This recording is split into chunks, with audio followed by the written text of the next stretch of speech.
Maafkan Maira, Kak. Tolonglah maafkan. Kalau Maira tak sukakan dia, Kakak tak paksa. Tapi Maira jangan hina dia. Dia pun ada hati perasaan.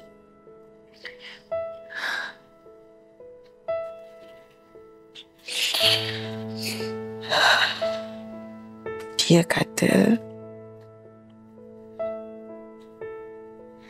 dia akan lepaskan adik dengan cara baik.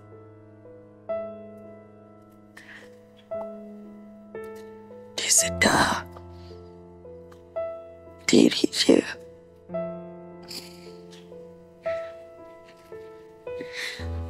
Kak, tolong Maira, Kak.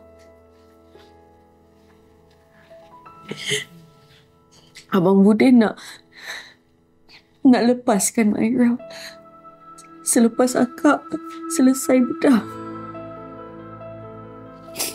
Tapi itu yang Maira nak, kan? Maira dah buat silap besar, Kak. Maira menyesal. Maira tak nak berpisah dengan Abang Budin. Suka